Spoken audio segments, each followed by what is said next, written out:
Oi, auditório, tudo bem com vocês? Hoje eu queria ter uma aula assíncrona, porque eu gostaria que vocês dessem muita atenção a esse tema, inclusive parando o vídeo, revendo alguns pontos que talvez causem estranhamento em vocês. Esse tema que a gente vai conversar hoje tem uma relevância estratégica para toda a compreensão do nosso curso. E eu digo isso porque hoje muita distorção acontece, inclusive em algum tom de militância às vezes um pouco exagerada, nessa discussão sobre o que é empresário, o que é empreendedor, e muitas críticas que se fazem são descabidas porque desconsideram algumas características sociais do nosso Brasil real. A gente tem algumas críticas inquestionáveis ao Brasil, como ele ocorre na prática. No entanto, a gente tem que trabalhar para o Brasil que a gente quer ver. E, nesse sentido, a nossa ciência tem uma contribuição estratégica indiscutível. Então, eu vou conversar com vocês hoje sobre o que seria uma empresa, a gente vai falar sobre o que é empresário, a gente vai conversar sobre o conceito pragmático que a gente quer discutir no nosso curso técnico em administração, sobre o que seria empreendedorismo. E aí eu vou encerrar com algumas reflexões sobre alguns adjetivos que são desejáveis para a gente ter uma entidade empresarial próspera. E aí eu começo essa nossa discussão trazendo para vocês a seguinte pergunta. Olhem essas duas imagens. Qual desses dois vocês acreditam que são, desses dois, quem é o empresário? A gente tem no lado direito da sua tela o sujeito de paletó, terno e gravata, aquele estereótipo de concentração, e do outro, o vendedor de cachorro-quente. Qual deles seria o empresário? Deixa eu pimentar a pergunta. Olha essa outra imagem. Nós temos o cozinheiro, nós temos o sujeito de terno em que está com a caneta apontando e provavelmente eles estão discutindo sobre algum produto, alguma questão sobre o trabalho deles. Olhando essas quatro pessoas, quem podemos dizer que são ou é empresário? E o spoiler que eu quero que vocês compreendam dessa nossa aula de hoje é que, olhando fisicamente, a gente não pode dizer nada sobre nenhum desses sujeitos com base em estereótipos. Nenhum desses talvez seja empresário, ou talvez todos eles sejam. Precisamos, em primeiro lugar, desmistificar a coisa do profissional de sucesso financeiro como empresário. Inclusive, a gente tem que desmistificar as aparências como sinônimo de sucesso financeiro. Eu tenho certeza que você, meu aluno, conhece um ou várias pessoas que simplesmente se comportam de uma maneira diferente do que o bolso deles deveria permitir. Então, é crucial que a gente quebre logo esse preconceito. Porque o cara vende cachorro-quente, ele não pode ser empreendedor. Porque o cara é cozinheiro, ele não pode ser empreendedor. Porque o cara usa terno e gravata, então, via de regra, é um empreendedor de sucesso, um empresário bem-sucedido. De cara, eu gostaria que vocês quebrassem esses estereótipos. De cara, eu peço que vocês acabem com essa visão preconceituosa e a gente comece a discutir o empreendedorismo como uma questão comportamental, como os dias de hoje pedem. E aí, gente, vamos pensar sobre o que seria uma empresa, já que eu disse que a olho nu, só no tete-a-tete a gente não consegue dizer o que é um empreendedor. Vamos pensar sobre o que é empresa. Juridicamente falando, trago aqui o conceito do nosso Código Civil, uma empresa seria uma personalidade jurídica que, usando recursos humanos e recursos de capital, ela alcança uma determinada finalidade econômica. Então, empresa, via de regra, tem o uso de pessoas e recursos. A partir dessas pessoas, elas transformam algo para uma determinada finalidade econômica. Olha o conceito de processo administrativo puxado para essa nossa discussão de empreendedorismo. Olha como as nossas disciplinas vão conversando e se conectando entre si.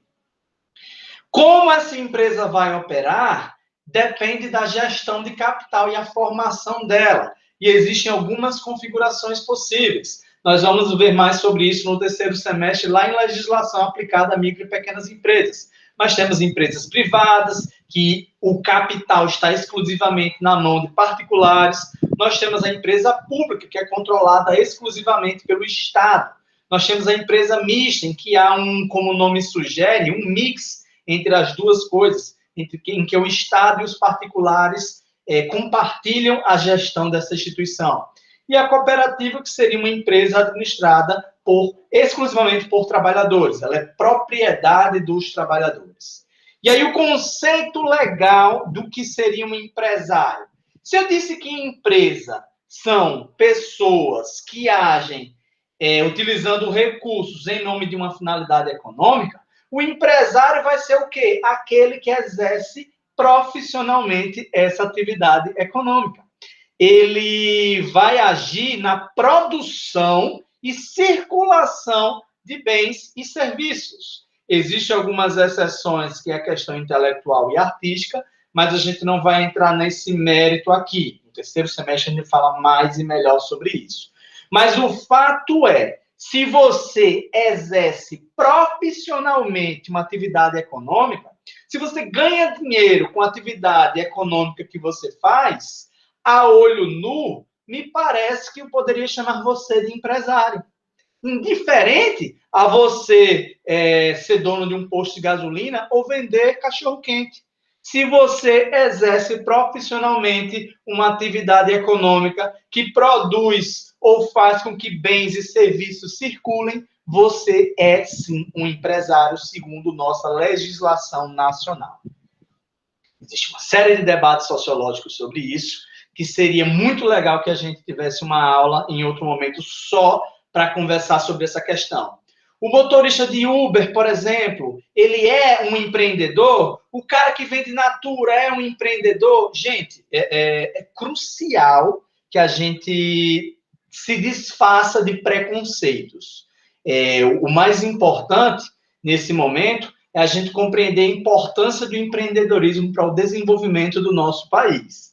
E compreendendo o conceito de empresário, que é aquele que exerce profissionalmente a atividade econômica, compreendendo a ideia de empresa, como eu acabei de mostrar para vocês, aquela personalidade jurídica que usa recursos humanos e recursos de capital para desenvolver uma determinada finalidade econômica. Empresa, empresário, empreendedor seria o quê? Chego lá, calma. Entenda que empreendedorismo é uma questão comportamental. Essa palavra tem um significado que tem uma relação direta com realizar tarefa difícil, colocar algo difícil em execução, ou seja, executar alguma coisa. O empreendedor, via de regra, é um profissional ou é alguém que, indiferente a exercer isso profissionalmente ou não, faz coisas difíceis. Então, o empreendedorismo tem uma relação direta com o comportamento de realizar atividades difíceis, resolvendo problemas. Então, aí é a magia da coisa. Porque se o empreendedor é alguém que faz coisas difíceis, se o empreendedor é alguém que resolve problemas, então o empreendedorismo tem uma relação direta com a vivência empresarial. Sim, tem uma relação direta. Então, a gente pode colocar essas duas coisas na mesma sacola, apesar de, via de regra, terem uma certa distinção, já que o empreendedor não necessariamente vai ganhar dinheiro, já que o empreendedor não necessariamente vai exercer uma atividade econômica com isso, não necessariamente o empreendedor vai ser empresário. Mas o ideal, via de regra, é que todo empresário seja empreendedor. Se ele está produzindo ou circulando bens, o ideal é que ele tenha habilidades, manejo, desenvoltura para fazer isso. É por isso que, ainda que nem todo empreendedor seja empresário, o ideal é que todo empresário seja empreendedor.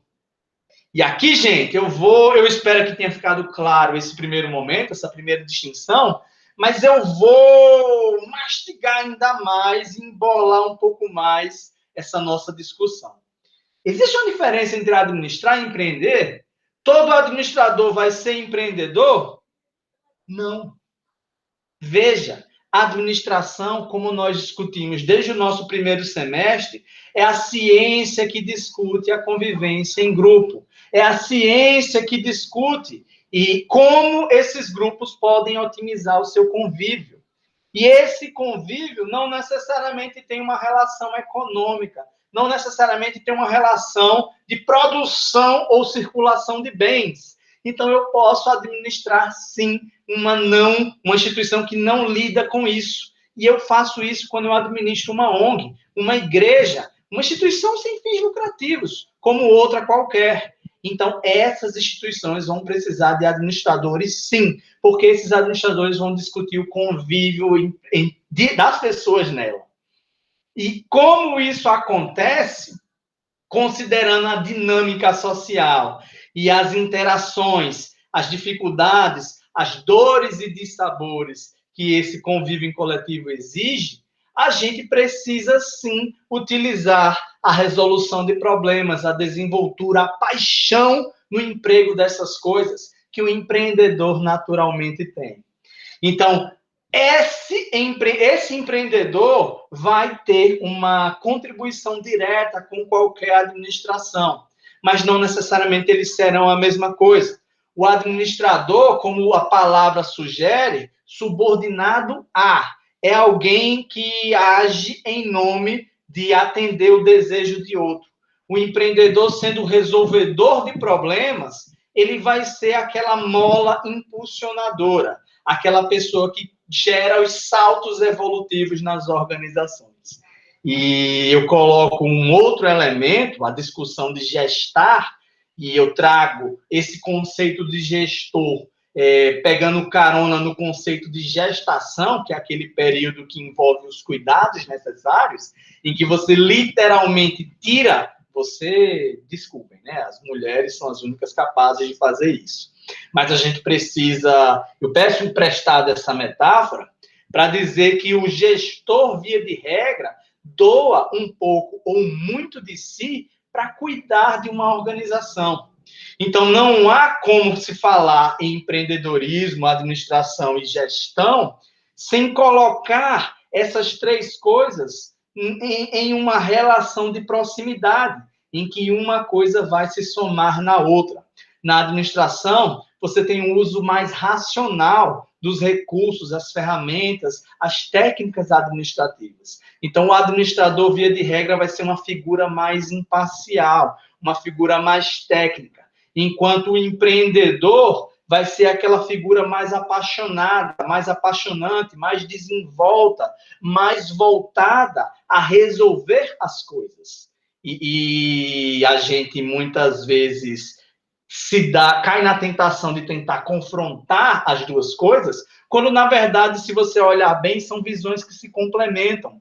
Um não vai conseguir existir bem sem o outro, porque a gente não tem que escolher entre ser administrador e ser empreendedor. A gente tem que buscar o máximo que conseguirmos dessas duas coisas, porque a administração é uma ciência que varia em tempo e espaço, já que ela se relaciona com o exercício de convivência entre pessoas, essas pessoas estão em constante mutação, mutação sociológica, mutação econômica, e isso faz com que a gestão seja um samba de crioulo doido. Por quê? Porque é muito complexo conviver. Então, nós precisamos de todos esses elementos juntos, no liquidificador, bate tudo isso e dá o melhor suco possível.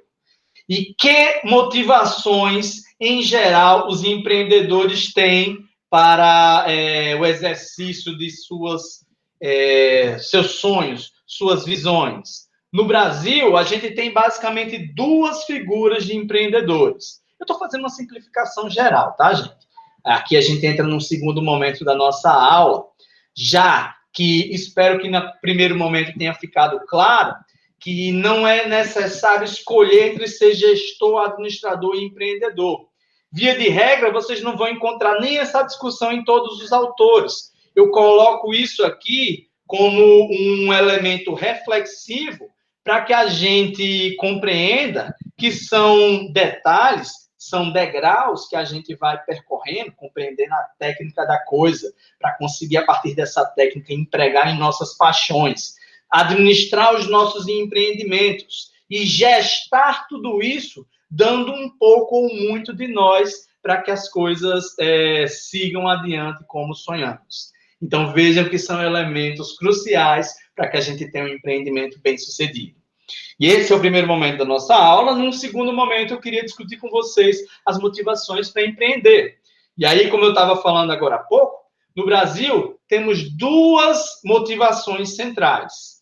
Por oportunidade, que é aquela coisa que você percebeu um novo nicho de mercado, de repente apareceu um capital que você não esperava, de repente o convite de alguém irrecusável, o seu desejo por aumentar a sua renda, esse é um empreendedor por oportunidade.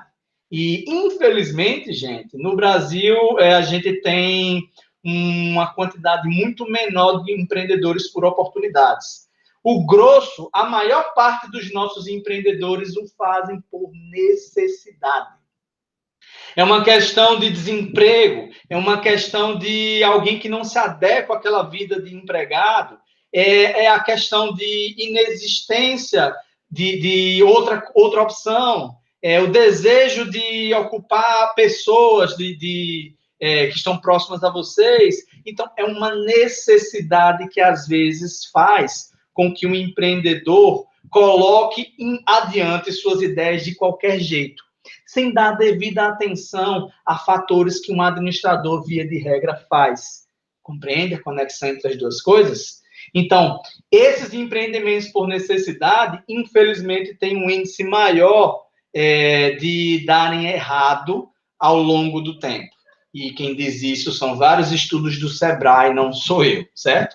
Claro que é possível, como motivação para empreender, os dois elementos, as duas coisas. E é claro que, com o passar do tempo, uma coisa pode se transformar na outra. Você começa a empreender por necessidade, depois percebe que aquilo ali é uma oportunidade para você aumentar a sua renda. Ou você começa a empreender porque houve um convite irrecusável de algum sócio, alguém próximo a você, e aí você ficou desempregado, então aquilo ali se transformou também numa necessidade. A vida em coletivo promove dessas coisas, né? Então a gente tem essas variações. Indiferente a isso, o que se espera para que o empreendimento vá adiante? Eu trouxe algumas frases para a gente discutir. Por exemplo, a necessidade de realização, autorrealização, com algo que a pessoa conhece, né? Você tem um sonho, vai se sentir realizado com ver aquele teu sonho em execução. Geralmente atribui-se isso ao empreendedor. E espera-se que, ao fazer isso, esta pessoa tem uma orientação para eficácia e eficiência. São conceitos muito próximos à vivência do administrador. Espera-se que essa pessoa tenha comprometimento com o trabalho, e aí entra aquela discussão que eu falei para vocês do gestor também, né? Poderíamos colocar aí também no lugar do administrador. Outra coisa é a questão de relacionamento com o público, rede de contatos, a network. E isso é uma coisa que o empreendedor domina muito bem. A visão holística, a habilidade conceitual, planejamento sistemático, coisas que vimos lá em Fundamentos em Administração, quando nós discutíamos as habilidades, as características necessárias a um administrador. A capacidade de lidar com o risco e suas adversidades. A coragem para colocar em prática os seus sonhos. A criatividade e a inovação para criar novas ideias e resolver problemas que vão atingir um determinado público. Isso é o que se espera para que um empreendimento vá adiante. E se você for olhar direitinho, um pouco ou muito dessas coisas, espera-se tanto do empreendedor quanto do administrador. Eu coloquei esse parêntese aí, com algumas coisas ligadas ao empreendedor e outras como administrador, muito mais por uma questão didática. Mas o fato, e eu repito, apesar de já ter dito, é que, via de regra, não é desejável que se escolha ser administrador ou ser empreendedor. O ideal é que se busque um pouco de cada uma dessas coisas, ou muito delas. Ou, se você não tem, buscar pelo menos sócios com essas prospecções. E aí o Mietzenberg, lá de Fundamentos em Administração, ele traz os papéis gerenciais e aquela discussão de papéis de informação, interpessoal, decisão. E aí, dentro de uma perspectiva informacional, tem a ver com você disseminar informações, representar a instituição, monitorar essas informações dentro da empresa. Esse monitoramento tem relação também com as funções dos papéis interpessoais, liderar a instituição, demonstrar ela simbolicamente, ser o elo de ligação interna e externamente. Do ponto de vista decisório, vai ser necessário habilidades de exercer o papel, de negociador, de alocador de recursos, de controlador de distúrbio. E o Mietzenberg traz aqui o papel de empreendedor. Ele tem essa visão que dentro do administrador vai ter um empreendedor. E eu não sei se vocês notaram, mas desde o início da nossa discussão, eu coloco não o empreendedor dentro do administrador, mas eu coloco eles iguais, porque são faces complementares. É a terceira vez que eu falo isso nessa aula e faço questão de dizer, não são funções contraditórias, são papéis que se esperam que aquela instituição tenha para ir adiante, tanto o empreendedor quanto o administrador. E aí o Kantz, que é outro autor de administração, traz algumas habilidades. Se nos papéis do Mietzenberg a gente tem expectativas que existem do administrador, aqui o Kantz traz a discussão de habilidades necessárias para que aquele administrador exerça bem a sua vivência dentro da instituição. Do ponto de vista de habilidades conceituais, é a discussão de montagem de cenários, percepção de problemas complexos, percepção de situações abstratas e tornando-as palpáveis de alguma maneira para que elas consigam virar um plano de ação e esse plano de ação ajude a instituição. As habilidades humanas, comunicação, liderança, motivação, são cruciais para que uma instituição utilize os seus recursos, tanto financeiros quanto humanos. Claro que existe uma discussão nessa coisa de recursos humanos, mas a gente vai ver isso mais no terceiro semestre, já que o ideal, entende-se hoje, que você só gerencia coisas, você nunca gerencia pessoas, você lidera pessoas, né? Mas hoje a gente não vai entrar tanto nisso, não. Por fim, existem as habilidades técnicas, que têm relação com conhecimento específico. Se você vai gerenciar uma frota de taxistas, espera-se que você tenha um mínimo conhecimento de como esse o fruto do que você está gerenciando, como aquilo ali opera, né? Imagina que absurdo seria não saber sequer o que é um carro e gerenciar uma frota de táxis. Seria, no mínimo, esquisito, né? E aí eu vou trazer para vocês, na nossa próxima aula, a gente está encerrando agora, a discussão de Ikigai. E eu queria que vocês pensassem sobre isso. O Ikigai é um conceito-chave para que você consiga ter uma vida melhor. E aí vocês vão refletir um pouco sobre o que você sabe fazer, o que você ama, o que você é bom. E eu queria que você já, se possível, desse uma pesquisada sobre esse assunto, para que a gente tenha aula mais produtiva no nosso próximo encontro na semana que vem. Quarta, a gente se vê naquela palestra sobre empreendedorismo, e eu espero que você tenha um bom aproveitamento sobre essa discussão que eu trouxe para vocês hoje, tá bom? Muito obrigado, e a gente vai se falando. Comenta lá no Google Sala de Aula, beleza? Valeu, tchau!